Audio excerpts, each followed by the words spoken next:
The house she inherited still had his breathing. Not memory, not grief. Actual breath in the walls. For 12 years she ran. Then inheritance called her back. What she found wasn't love. It was documentation. Have you ever inherited something that refused to let you go? Lena stands in the doorway of Briar House for the first time in 12 years. The keys are cold in her hand, colder than they should be. The kind of cold that comes from something waiting too long to be touched. The house is darker than she remembers, not the soft dark of evening settling in, but a thick, deliberate darkness, like the walls have learned to hold shadows close. The porch light flickers once, twice, then steadies into a dim amber glow that barely reaches the threshold. She tells herself to step inside. Her feet don't move. The air seeps out through the cracked door. Old wood, dust, something faintly metallic, and beneath that, something else, something alive, something that's been breathing in the silence, waiting for her to come back. She hears it before she crosses the threshold. A low, rhythmic sound. Steady, deliberate, like breath held too long and finally released. It comes from somewhere deep inside the walls, from the bones of the house itself. Not loud, but impossible to ignore. Lena's hands tremble. She tells herself it's the cold. She knows better. She pushes the door open. It swings inward, without resistance, as if it's been expecting her. The hallway stretches ahead, narrow and dim, the floorboards pale under a film of dust. Everything is exactly where it was when she left. The coat rack, the mirror with the tarnished frame, the small table beneath it, bare except for a single unopened envelope, her father's handwriting on the front. Lena. She doesn't touch it. The breathing sound follows her as she steps inside, faint but persistent. A rhythm she recognizes without wanting to. The same rhythm her father used to keep when he stood in doorways, watching her, waiting for her to notice him, to acknowledge that he was always there. She used to hear his voice in these rooms, commanding, certain, everywhere at once. You're holding the bow wrong. Again. I didn't ask if you were tired. Even now, 12 years later, she can feel the weight of it, the way his words used to fill the house, pressing into the corners, leaving no room for her own thoughts. She closes the door behind her. It doesn't slam. It settles, soft and final, like it was always going to. The hallway is colder than the porch. She pulls her jacket tighter, but it doesn't help. The cold isn't coming from outside. It's coming from the walls, from the floors, from the house itself. She walks slowly, her footsteps careful, as if the floor might remember the weight of her and decide to speak. The breathing sound grows louder near the living room. She stops at the doorway, hand gripping the frame. The room is untouched. His chair sits in the corner, angled toward the window. The armrests are worn smooth where his hands used to rest. The side table next to it holds a coffee mug, half full, the surface of the liquid long since evaporated into a dark ring at the bottom. A book lies open on the seat, pages yellowed and curled at the edges, as if he just stepped out, as if he's coming back. Lena's breath catches. She forces herself to exhale. Once, twice, trying to match the rhythm of the house, trying to prove she can control her own lungs in this place. She can't. The breathing in the walls is louder now, steady, patient, like it has all the time in the world to wait for her to understand. She grips the keys tighter. Her knuckles go white. The metal bites into her palm, sharp and grounding.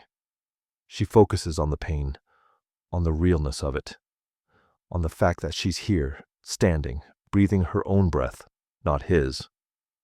But the house doesn't care. It exhales again, low and even, and Lena feels it in her chest. A pull, a recognition. The same feeling she had when she was 17, sitting at the piano, her father standing behind her, his breath on the back of her neck as he corrected her timing, her posture, her everything. She thought leaving would be enough. She thought 12 years would be enough. But Briar House remembers her, and it's been waiting. She turns away from the living room.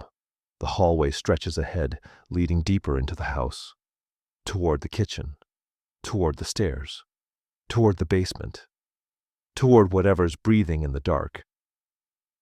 Lena takes one step forward, then another. The keys are still cold in her hand. She doesn't let go. Lena has been living 3 hours away for the past 12 years. A small apartment, remote work, a life built on the principle of portability, nothing she couldn't pack in a weekend, nothing she couldn't leave behind if she needed to. No attachments, no obligations, no one asking her where she came from or why she never talks about home. She'd convinced herself it was freedom. But standing here now, in the kitchen of Briar House, she realizes it was just distance. And distance isn't the same thing. The kitchen is exactly as she remembers it. The same pale yellow walls, the same wooden table with 4 chairs, though only one was ever used. The same window above the sink, looking out onto the overgrown backyard where nothing grows anymore except weeds and wild bramble. She opens the refrigerator, empty, clean, unplugged, but the faint smell of something sour lingers. Old milk, spoiled vegetables, the ghost of meals her father ate alone after she left. She closes it quickly. The breathing sound is fainter here, muffled by the walls, but it's still there. A rhythm she can feel more than hear, like a pulse. Like the house has a heartbeat and it's synced to something she doesn't want to name. She walks back into the hallway. Her footsteps echo too loud in the silence. She tries to soften them, but the floorboards creak anyway, announcing her presence to the empty rooms. Dunley had called 2 weeks ago. His voice had been careful, professional, but there was something underneath it, something cautious, almost apologetic. Ms. Travers, your father's estate is settled. The house is yours. No debts, no conditions, just the property. You can do with it as you see fit. She thanked him, said she'd sell it sight unseen, asked him to recommend a realtor. But then Dunley had paused, just a beat, just long enough for her to notice. You might want to see it first, before you decide. She'd asked why. He hadn't answered directly, just said, it's preserved. Everything's still there. And now she understands what he meant. Lena moves into the living room again. She forces herself to look at it properly this time. At the chair, at the side table, at the coffee mug with its dark residue at the bottom, at the book left open, spine cracked, pages frozen mid-sentence. She steps closer. The mug is ceramic, white, chipped along the rim. She remembers her father holding it every morning, sitting in that chair, reading in silence while she practiced piano in the next room. She'd never been allowed to interrupt him, never been allowed to ask questions or complain or stop playing until he told her she could. She picks up the mug. It's heavier than she expects. The ceramic is cold against her palm. She turns it over. There's a faint coffee stain on the bottom, the kind that comes from years of being set down in the same spot, over and over, until it leaves a permanent mark. She sets it back down, carefully, exactly where it was. The book is a biography, someone she doesn't recognize, a politician or businessman, probably. Her father had always read biographies, men who built empires, men who controlled things, men who never apologized for taking up space. She doesn't touch the book. Instead, she walks to the piano. It's in the corner of the living room, near the window, an upright, dark wood. The keys are covered with a thin layer of dust, but otherwise it looks untouched. She lifts the fallboard slowly. The keys are yellowed but intact. She presses one, middle C. The note rings out, clear and sharp, cutting through the silence. The breathing sound stops. Lena freezes. Her hand hovers above the keys. The house is completely still. No hum. No rhythm. Just the fading echo of the piano note, and her own heartbeat pounding in her ears. Then the breathing starts again, slower this time, deliberate. She lowers the fallboard. Her hands are shaking. She remembers being 7 years old, sitting on this bench, her father standing behind her, hands clasped behind his back, watching, always watching, never speaking unless she made a mistake, and she always made mistakes. She remembers the weight of his silence, the way it pressed down on her shoulders, on her spine, until she sat straighter, played harder, tried to disappear into the music so he wouldn't see her anymore. But he always saw her. She remembers being 15, 16, 17. The silence growing heavier, the corrections sharper, the praise, if it ever came, so thin and conditional it felt like a trap. She remembers the day she told him she was leaving, that she'd saved enough money, that she had a friend with a couch 3 hours away, that she couldn't stay here anymore. He'd stood in this room, right where she's standing now, hands behind his back, silent, unblinking. And then he'd said, "You'll come back." Not a question, not a threat, just a fact. The way someone might say the sun will rise or water will freeze. She'd left anyway. And he'd been right. Lena turns away from the piano. She walks through the dining room, untouched, table set for one. Through the den, his desk covered in papers, pens arranged in perfect parallel lines. Through the hallway again, past the stairs, toward the door that leads to the basement. The breathing is louder here. She stands in front of the door. Her hand rests on the knob. Cold metal, smooth and worn from use. She doesn't open it. Not yet. But she knows she will.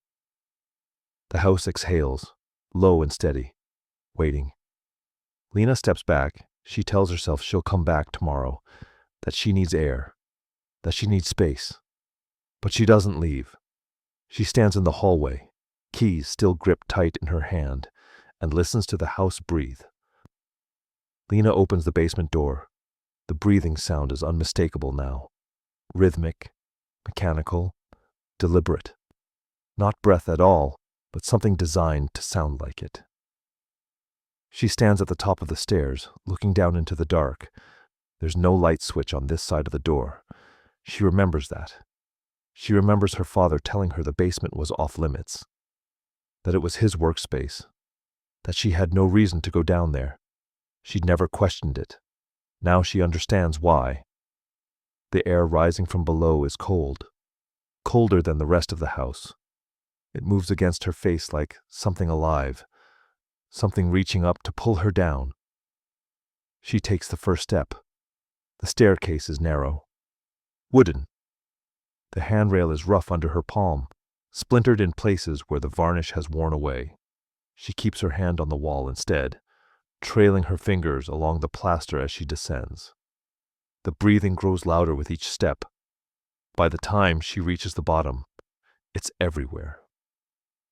A low, steady hum that fills the basement, vibrating through the concrete floor, through the walls, through her chest.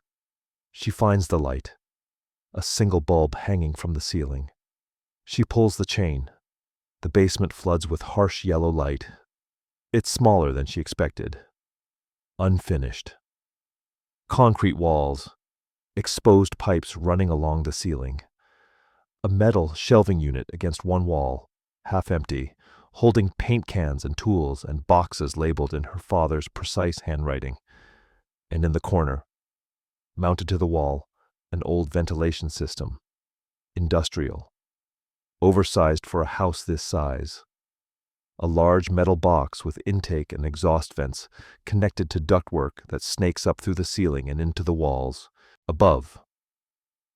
The machine hums steadily, cycling air through the house, filling the silence with its artificial breath.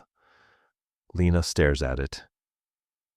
She remembers Dunley mentioning something about climate control, about her father installing a system to preserve the house, to keep the air circulating even when no one was home. 20 years ago, Dunley had said. Right after Lena turned 18. Right after she started talking about leaving. The machine breathes in, breathes out, steady, patient. She steps closer. There's a metal grate on the front, bolted shut. She can see the fan blades inside, turning slowly, rhythmically, pulling air in and pushing it back out through the ductwork. It's just a machine, but it sounds like him. Lena turns away. She tells herself that's all she came down here to see. That she can leave now, that she can call someone to shut it off, to empty the house, to take care of everything so she never has to come back. Then she sees the workbench. It's against the opposite wall, a long wooden surface covered in dust, and on top of it, stacked in neat rows, spines aligned, dozens of notebooks, journals, all the same size, all the same black cover, all labeled with years written in silver ink, her father's handwriting. Lena's breath catches. She doesn't move. She just stares at them, counting. 12 journals, maybe 15, maybe more, stacked in chronological order, oldest to newest, covering decades. She walks toward the bench. Her legs feel heavy. Her pulse pounds in her ears, louder than the ventilation system, louder than anything. She picks up the journal on top, the most recent one. The cover is worn smooth. She opens it. The first page is dated, 3 years ago. The handwriting is shaky but legible. January 7th. Lena called today. Brief. Polite. Asked about my health. Did not ask about the house. Did not offer to visit. Conversation lasted 4 minutes, 32 seconds. She sounded tired. She always sounds tired. Lena's hands go numb. She flips forward. More entries. All dated. All about her. March 12th. No call this month. Checked her social media. Nothing new. She's still working remotely. Still alone. Good. June 4th. She mentioned a coworker. Name, Sarah. Friendship seems superficial. She won't let it go deeper. She's learning. September 19th. No contact in 2 months. She's pulling away again. It doesn't matter. She'll come back. They always do. Lena sets the journal down. Her hands are shaking. She picks up another one. Older. 10 years ago. She flips it open at random. April 23rd. Lena woke at 6:47 a.m. Breakfast. Toast, black coffee. Practiced piano from 7:15 to 8:30. Posture improved, but tempo still inconsistent. She rushed through the Beethoven. Corrected her twice. She didn't argue. Progress. She turns the page. April 24th. Lena woke at 6:50 a.m. 3 minutes late. Breakfast. Cereal. Orange juice. Practiced piano from 7:20 to 8:45. Missed 2 measures in the Chopin. Made her repeat the section 6 times. She cried. Did not comfort her. She needs to learn discipline, not sympathy. Lena's vision blurs. She flips faster. Page after page, entry after entry. Years of her life documented, logged, analyzed. What time she woke, what she ate, how long she practiced, every mistake she made, every time she cried, every time she failed to meet his expectations. She opens another journal, further back, 15 years ago, July 9th. Lena mentioned wanting to apply to colleges out of state. Told her she wasn't ready. She believed me. She always believes me. August 3rd, found applications hidden in her room. Intercepted the mail. Threw them away. She doesn't need to know. October 17th. She asked why she hadn't heard back from any schools. Told her rejection is part of life. She looked devastated. Good. She'll stop dreaming and start focusing on what matters. Lena drops the journal. It hits the concrete floor with a dull thud. Her chest is tight. Her throat is closing. She can't breathe. The ventilation system hums louder, filling the basement with its endless mechanical exhale, and she realizes this is what he wanted. Not just to watch her, not just to control her, but to preserve her, to document her, to keep her cataloged and contained, even after she left. She picks up the last journal, the one on the edge of the bench, the newest one. She opens it to the final entry. The date is 3 days before he died. The handwriting is worse now. Shaky, uneven, but still deliberate. She left because she thought she could escape this. But the house remembers her. I built it to remember. I installed the system to keep everything preserved. Every room, every object, every piece of her that she tried to leave behind. She'll come back.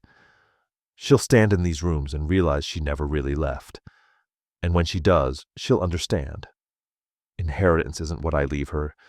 It's what she can't escape. They always come back.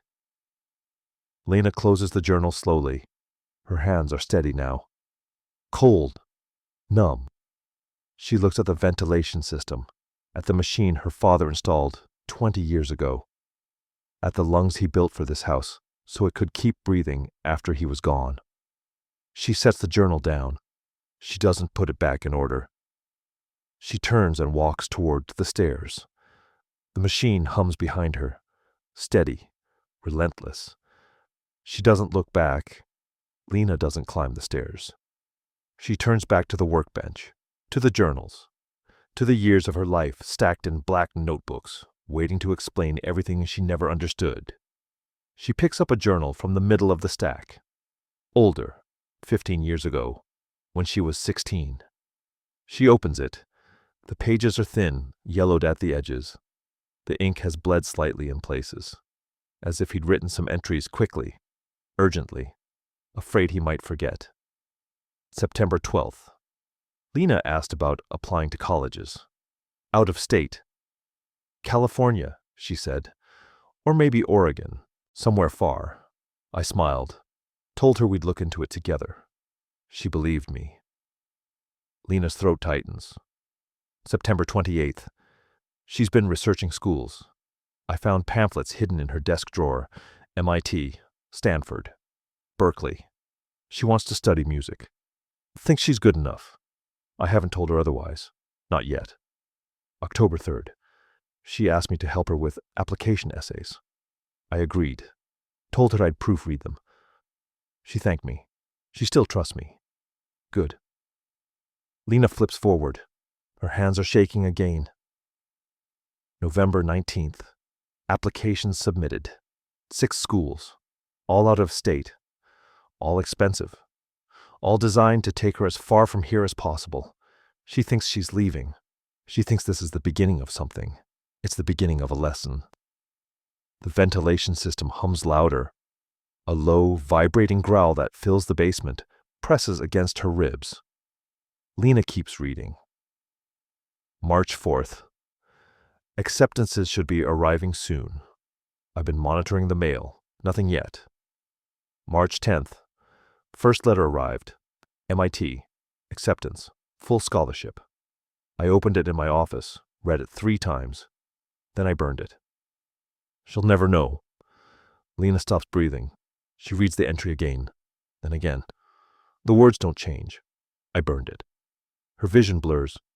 She blinks hard, forcing her eyes to focus. March 15th. 2 more letters. Stanford. Berkeley. Both acceptances. Both scholarships. I burned them in the backyard, the ashes mixed with the soil. She walked past me while I was doing it, asked what I was burning. I told her old tax documents. She nodded and went inside. Lena's chest feels like it's splitting open. She remembers that day. She remembers walking past him in the backyard, seeing the small fire in the metal drum he used for yard waste. She remembers the smell of burning paper. She remembers thinking nothing of it. She flips forward, her hands shaking so hard the pages tear at the corners. April 2nd. She's been checking the mailbox every day. watching for letters that will never come. I told her rejection is normal, that most students don't get in anywhere on the first try. She looked devastated. I put my hand on her shoulder, told her we'd figure it out together. She cried. I didn't. Lena drops the journal. It hits the concrete with a sharp crack. She picks up another one. Same year. Later entries. April 27th. Created email account in her name. Sent rejection letters from each school. Made them sound personal. Apologetic. Due to the competitive nature of this year's applicant pool. She believed every word. She came to me crying. Asked what she'd done wrong. I told her nothing. Told her the system is unfair. Told her she was better off staying close to home, going to community college, learning discipline before trying for something bigger. She nodded. She still believes me. Lena's hands curl into fists, the edges of the journal cut into her palms. She feels the sting, the thin line of blood welling up, but she doesn't let go. She remembers sitting at the kitchen table, sobbing, rereading those rejection emails over and over, trying to understand what she'd done wrong, where she'd failed, and her father, standing in the doorway, watching her, silent, patient. She remembers the way he'd finally spoken, calm, reasonable. You're not ready yet, but you will be. And she'd believed him. She'd believed every word. She flips to another entry. Her breath comes fast and shallow now, her chest tight. May 9th. She stopped talking about college, stopped researching, enrolled in community college for fall semester. She'll live here, commute, stay under my supervision. This is better for her. She doesn't know it yet, but she will. She thinks independence is freedom. I'm teaching her that freedom is a myth. Control is kindness. Guidance is love. She'll thank me when she realizes she needs this house, needs me. Lena's vision goes white at the edges. She'd stayed. She'd stayed for 5 more years, working part-time, commuting to classes, living in this house, sleeping in her childhood bedroom, practicing piano under his watchful silence. 5 years she'd lost. 5 years of hating herself for not being good enough, for failing, for disappointing him, and none of it had been real. She picks up another journal. Later, when she was 22, 23, January 6th, she's talking about leaving again. Found a job offer 3 hours away, remote work. She thinks distance will fix her. I haven't argued. Let her think she's winning. March 3rd. She left today, packed everything in 2 trips, didn't say goodbye, just handed me the house key and walked out. She looked relieved, proud of herself. Let her feel that for a while. March 10th. She called, asked how I was. I kept my voice neutral, didn't guilt her, didn't ask her to come back. She seemed surprised. Good. Let her think she escaped. Lena flips to the last pages. The handwriting is worse here. Shaky. Uneven. Written in the months before he died. She stopped calling. Good. Let her think she won. Let her build her small life in her small apartment with her small job and no attachments. Let her think she's free. The house will call her back. I've made sure of it. The ventilation system roars. The sound fills the basement, vibrating through the walls, through the floor, through her bones. Lena slams the journal shut. She stands, stumbling back from the workbench, her legs weak, her chest heaving. She looks at the journals, at the years of her life documented, dissected, controlled, at the proof that every failure she'd internalized, every moment she'd blamed herself, every year she'd lost, was his design, not love, not guidance, not even cruelty. Control, pure, calculated, absolute. She looks at the ventilation system, at the machine he installed to keep the house breathing, to keep himself alive in the walls, in the air, in the suffocating rhythm of inhale and exhale. The machine hums louder, as if responding, as if it knows. She's finally understood. Lena turns. She walks toward the stairs. Her legs shake. Her hands are slick with blood from where the journal edges cut her palms. She climbs. 1 step, 2. Her breath comes in gasps. The basement air follows her, cold and damp, clinging to her skin. She reaches the top, the doorway, the hallway. She doesn't close the basement door. She leaves it open, wide, letting the sound spill into the house, letting it breathe into every room. She stands in the hallway, chest heaving, hands trembling, blood smeared on her palms, and she whispers to the empty house, "You don't own me." The ventilation system hums, steady, relentless, waiting. Lena sits on the living room floor, her back against the wall. The journals piled beside her, blood dried on her palms, dark and crusted at the edges of the cuts. She can't leave. She tells herself she should, that she should walk out the door, get in her car, drive back to her apartment, and never think about this place again. But her legs won't move. The ventilation system hums in the distance, fainter now, muffled by walls and floors, but still there, still breathing. She pulls her phone from her pocket. Her hands shake as she scrolls through her contacts. She hasn't called anyone in weeks, hasn't wanted to, hasn't known what to say. She finds Maris's name, hesitates, then presses call. 3 rings, 4. "Lena!" Maris's voice is warm, surprised, a little concerned. Lena opens her mouth. Nothing comes out. "Lena, you there?" "Yeah," her voice cracks. "Yeah, I'm here." "What's wrong?" Lena closes her eyes. "I'm at my father's house." Silence on the other end. Then carefully, "I thought you were selling it." "I was. I am. I just—" She stops. Breathes. Tries again. "I found something." Maris waits. "Journals," Lena says. "He kept journals. About me. My whole life. Everything I did. Every mistake I made. Every time I—" Her throat closes. She swallows hard. "He sabotaged me, Maris. The college applications. The acceptances. He burned them. Forged rejection letters. Kept me here." The silence stretches longer this time. "Jesus," Maris whispers. "Lena, You knew him," Lena says. "You met him. You thought he was intense, right? Traditional?" "Yeah," Maris's voice is quiet now. Careful. "I thought he was strict, overprotective. I didn't know—" "I never told you." Lena's voice is flat. "I never told anyone. I thought it was normal. I thought I was the problem." She hears Maris exhale slowly, controlled, like she's trying not to cry. "I thought I escaped him," Lena whispers. "I thought leaving was enough. But he built this place to keep me. Even dead, he's still here. The house is still breathing. He's still—" "Then burn it down." Lena stops. "Burn it down," Maris says again. Her voice is stronger now, urgent. "Sell it. Donate it. Walk away and never look back. You don't owe him anything, Lena. Not your time.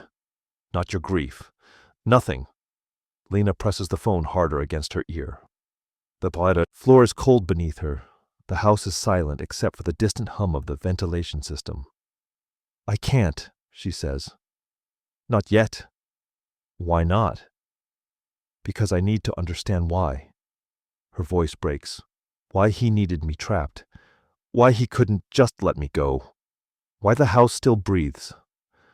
Maris is quiet for a long moment. Then, softly, "You think understanding will help?" Lena doesn't answer. "It won't," Maris says. "There's no reason that will make this okay. No explanation that will give you closure. Some people are just—" She stops. Starts again. "Some people break things because they can. Because they think love means control, and you can spend the rest of your life trying to figure out why, but it won't change what he did." Lena stares at the journals, at the stack of her stolen years, at the proof that every failure, every moment of self-doubt, every year she spent hating herself was engineered. I know, she whispers, but she doesn't move. Maris sighs. Do you want me to come?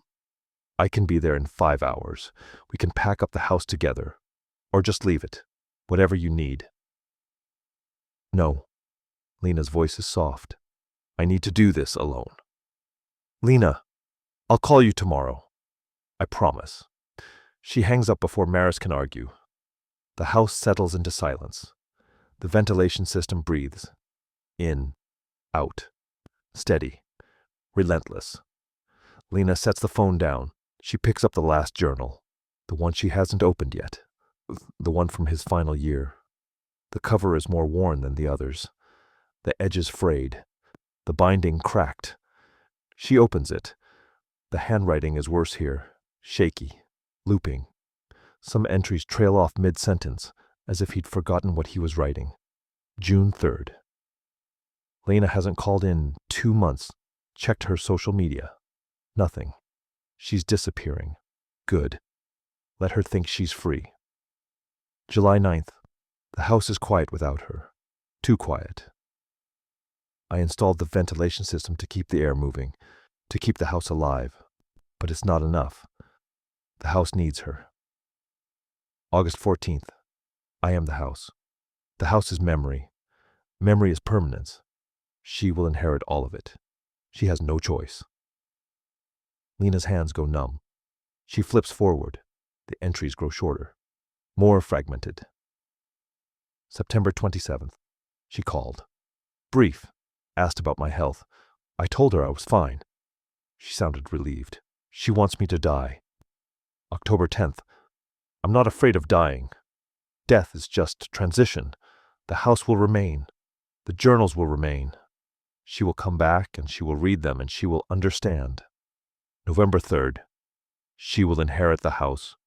She will inherit the breathing. She will inherit me. Lena closes the journal slowly. She sits in the silence, her chest tight, her breath shallow.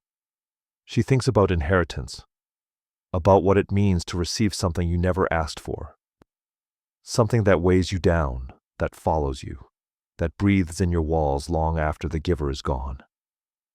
She thinks, maybe inheritance isn't what they leave you. Maybe it's what you carry until you're finally strong enough to set it down. If you've ever inherited someone else's need to control you, if you've ever felt like you were breathing someone else's air, you're not alone in this. Lena stands. Her legs are stiff. Her body aches. But she moves. She walks to the kitchen, pours herself a cup of cold coffee from the pot she made hours ago and never drank. The liquid is bitter, metallic. She sets the cup down without drinking. It sits on the counter next to her father's mug. 2 cups, both untouched. She walks back to the hallway, to the basement door, still open, still exhaling cold air into the house. She looks down into the dark. The ventilation system hums, waiting. Lena takes a breath, her own breath, uneven, ragged, hers. She descends the stairs, not because she's afraid, not because she's compelled, because she's choosing to. This time when she reaches the bottom, she doesn't hesitate. She walks straight to the ventilation system, to the machine her father installed to keep the house breathing, to keep himself alive in the walls.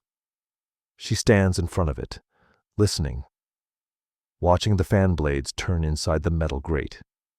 And she reaches for the power switch. Not yet, but soon. Lena stands in the basement, surrounded by journals. The ventilation system roars now, louder than it's been all day, louder than it should be, as if it knows what she's about to do. The sound fills the space, presses against her chest, vibrates through the concrete floor, through her bones, through the air itself. She steps closer. The machine is massive this close, industrial, built to last decades, built to outlive him. She speaks. Her voice is quiet at first. almost lost beneath the roar of the fan. You wanted me to stay small. The machine doesn't answer. It just breathes. In, out, mechanical, relentless.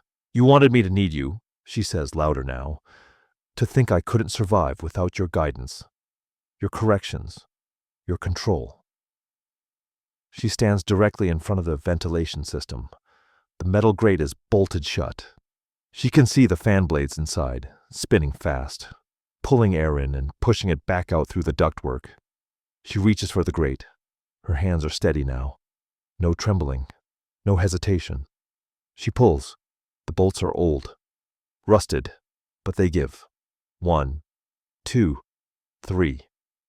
The grate comes free with a screech of metal on metal, and behind it, more than machinery. Photographs, dozens of them. Laminated, preserved, tucked into the space around the fan housing, carefully arranged so they wouldn't interfere with the airflow. Lena's breath catches. She pulls one out. A photograph of her at 7 years old, standing at the piano, hands poised above the keys. Her father's handwriting is scrawled across the bottom in silver ink. Posture improving. Still rushing tempo. Needs discipline. She pulls out another, her at 10, holding a report card. All A's. His note. Math score should be higher. Complacency is failure.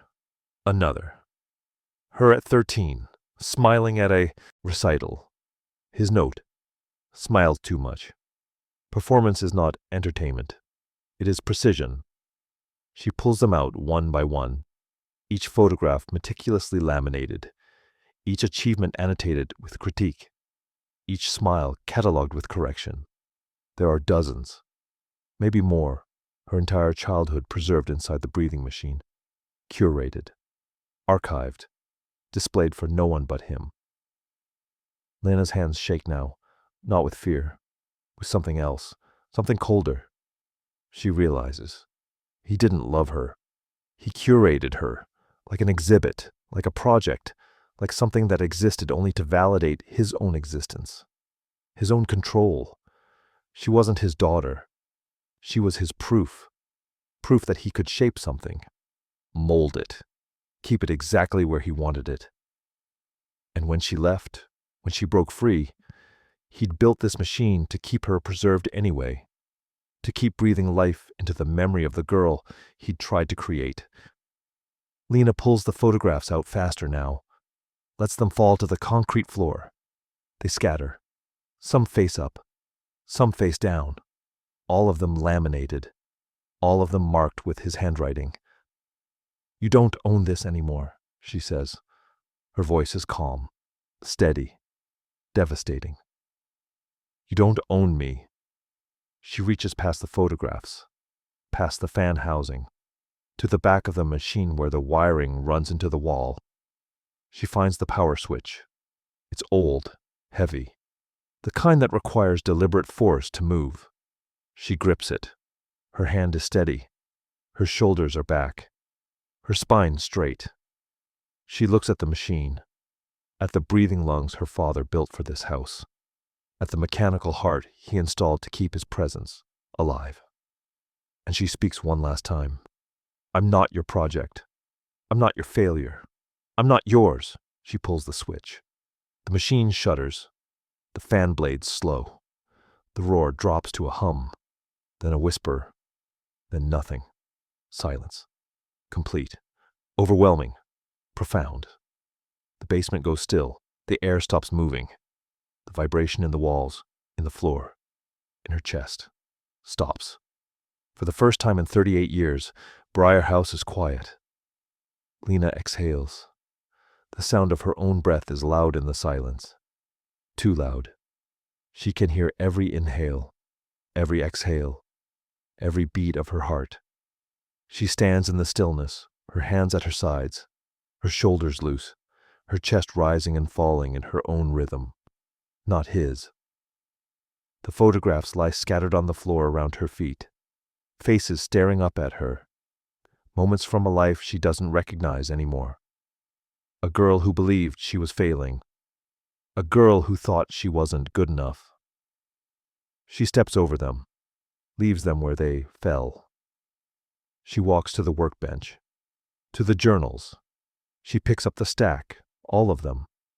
Years of documentation, years of surveillance, years of control written in black ink. She carries them to the center of the basement, sets them down in a pile next to the scattered photographs. She doesn't burn them. Not yet, not here, but she doesn't leave them either.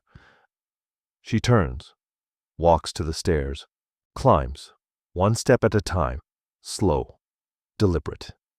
Her footsteps echo in the new silence. She reaches the top, the hallway, the living room beyond it. The house feels different now. Not lighter, not warmer, just emptier, like something that was living inside it has finally died. She walks through the living room, past her father's chair, past the coffee mug, past the piano. None of it matters anymore. She stands at the front door, her hand on the knob, the keys cold in her pocket. She looks back one last time. The house is dark, silent, still, and it's just a house now. Nothing more. She steps outside, closes the door behind her, doesn't lock it. The air is colder out here, cleaner. She breathes it in, deep, filling her lungs with something that isn't stale, isn't preserved, isn't his. She walks to her car, gets in, sits in the driver's seat with the engine off. And for the first time in 12 years, she cries. Not because she's sad, not because she's angry, because she's finally free. Lena sits in her car until the crying stops. Not long, maybe 10 minutes, maybe 20. Time feels different now, slower, wider. When her breath steadies, she gets out. The afternoon light has shifted, softer now. The sun lower in the sky, casting long shadows across the driveway, across the overgrown yard, across the house that's finally, completely silent. She stands at the edge of the property, looking. The grass is knee-high in places, wild, untamed. Bramble grows along the fence line, thorny and thick, reaching toward the house like it's trying to reclaim the space. A bird lands on the mailbox, takes off again. The wind moves through the trees. The world has been here all along, growing, changing, continuing. She'd forgotten that. She walks the perimeter slowly. Her legs are stiff, her body aches, but she moves. The backyard is worse than the front, the garden her mother used to tend. Before she left, before Lena was old enough to remember her clearly, is completely overrun. Weeds and wild vines tangled together, the fence sagging in places, the gate rusted shut. Lena stops at the back porch. The wood is rotting, soft in places. She steps carefully, testing each board before putting her weight on it. She sits on the top step, looks out at the yard, at the chaos of growth, at the proof that nature doesn't wait for permission. She thinks about all the years she blamed herself for not being good enough, for disappointing him, for failing to earn his approval. She thinks about the piano lessons, the endless corrections, the silence that followed every mistake. She thinks about the college rejections that weren't rejections, the life she could have had, the person she might have become. She thinks about the life she built instead, 3 hours away, small, careful, controlled, no attachments, no obligations, no one close enough to see her. She told herself it was freedom, but it was just distance, just another kind of preservation. Always looking over her shoulder, always waiting for him to reach through the miles and pull her back. And he had. Eventually, through inheritance, through the house, through the breathing in the walls. But not anymore. Lena stands, brushes the dust from her jeans, walks back around to the front of the house. She goes inside one last time. The hallway is dim. The afternoon light barely reaches through the dusty windows. Everything is exactly as she left it. The coat rack, the mirror, the envelope with her name on it, still unopened on the small table. She walks through the living room, slowly, touching nothing, just observing.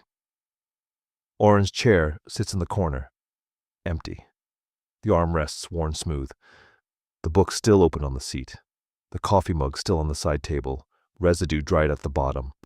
They're just objects now, no longer sentinels, no longer watching. Just furniture, just things left behind. She moves to the piano, lifts the fall board, presses middle C. The note rings out clear and sharp in the silence. She closes the fall board gently, walks away. In the kitchen, she pours out the cold coffee from the pot, rinses the cup she never drank from, sets it upside down on the counter to dry, next to her father's mug. Then she picks up her phone. She scrolls through her contacts, finds Dunley's number, calls. He answers on the second ring. "Ms. Travers, I wasn't expecting to hear from you today. I'm selling," she says. Her voice is steady, clear. "Clear the estate. Donate everything. I don't want any of it." Silence on the other end. Then, carefully, "Are you sure? It's a significant property. There may be items of value. Personal significance." "I'm sure." Dunley pauses. She can hear him breathing, thinking. "All right," he says finally. "I'll start the paperwork. It may take a few weeks to finalize. I'll need you to sign some documents. But if you're certain..." "I am." "Understood. I'll be in touch."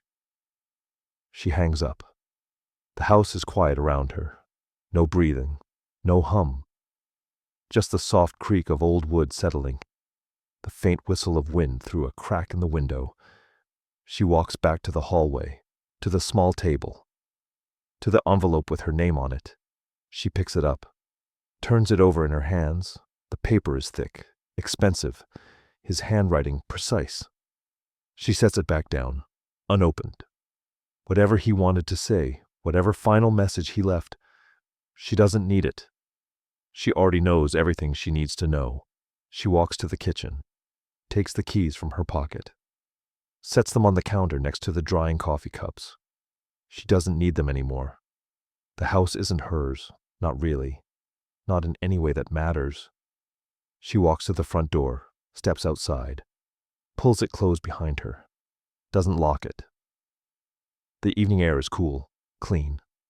She breathes it in, deep, filling her lungs with something that isn't stale, isn't preserved, isn't trapped.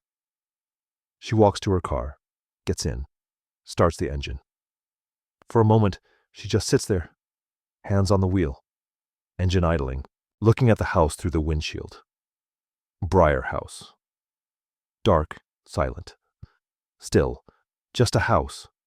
She puts the car in reverse, backs down the driveway, turns onto the road.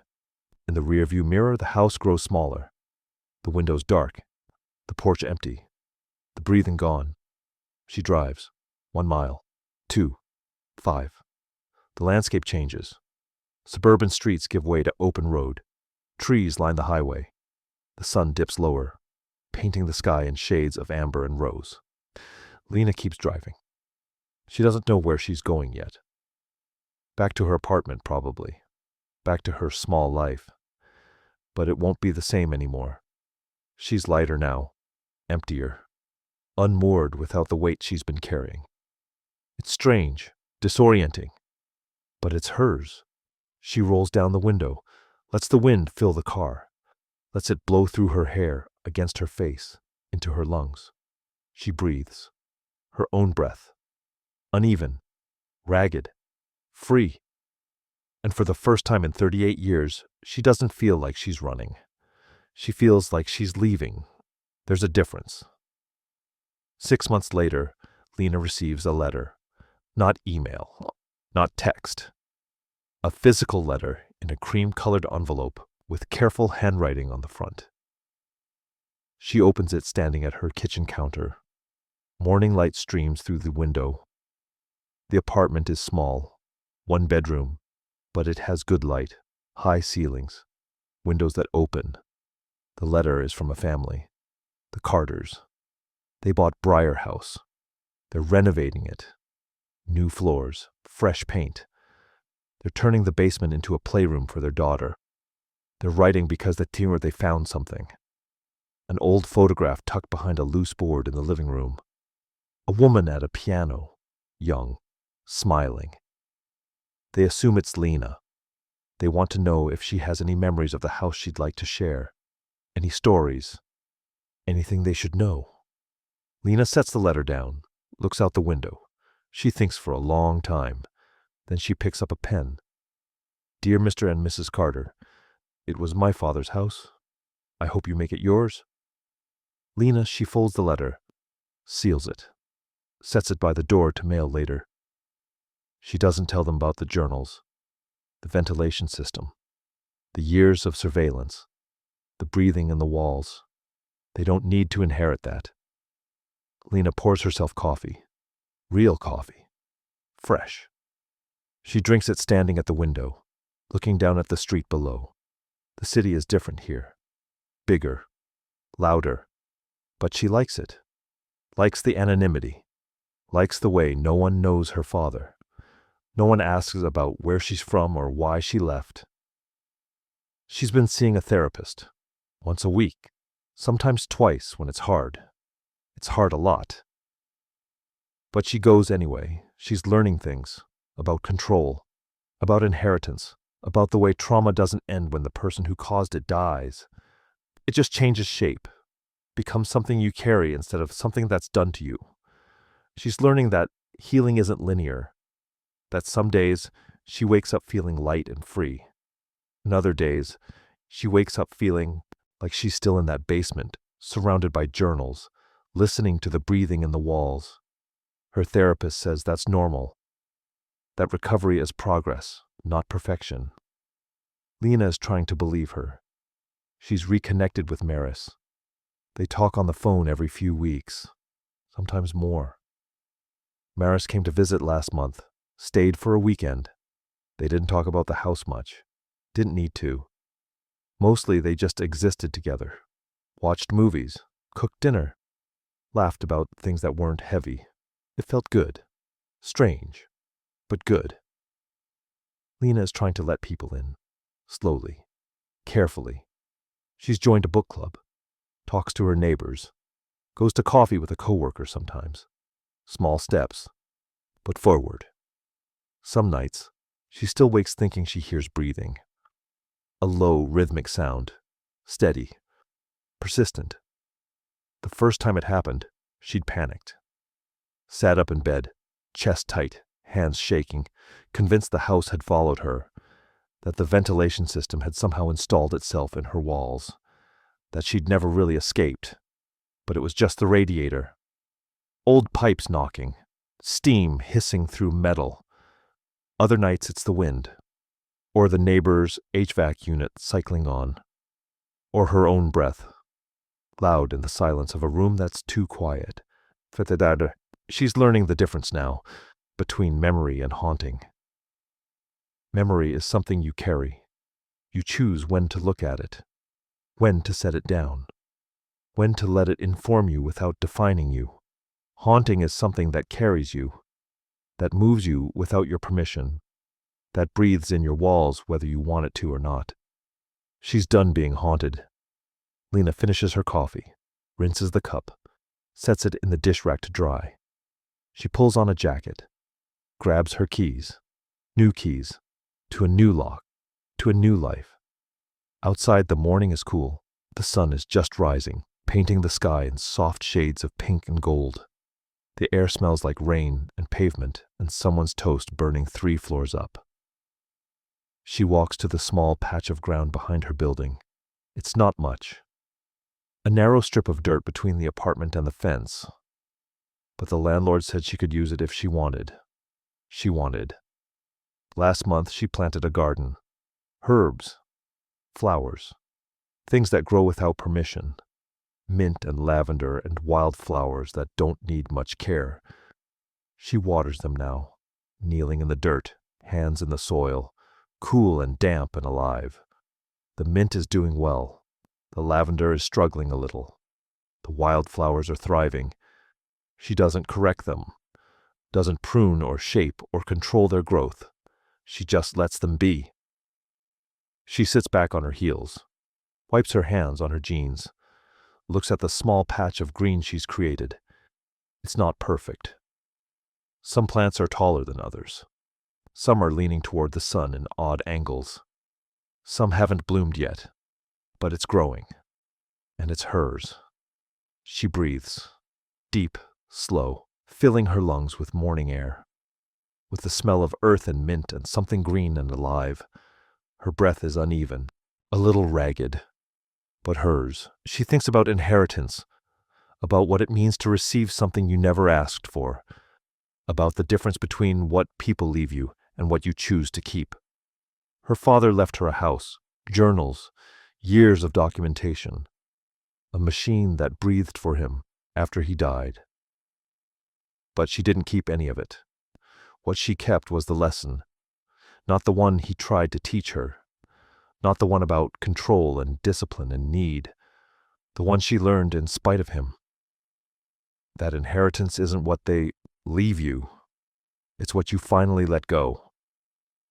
Lena stands, brushes the soil from her hands, looks at the garden one more time. Then she goes inside. She has work in an hour. A book club meeting tonight. A phone call with Maris tomorrow.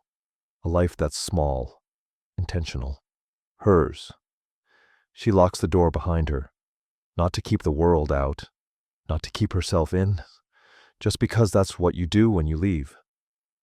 And she's learning, finally, how to leave without running. How to breathe without being watched. How to carry memory without being buried by it. She makes breakfast, eats slowly, listens to the sounds of the building waking up around her. Footsteps above, water running through pipes. A door closing somewhere down the hall. The radiator hisses. She doesn't flinch. It's just a sound. Just air moving through metal. Not a ghost. Not a warning. Not a breath held too long. Just the world. Alive. Continuing. And so is she.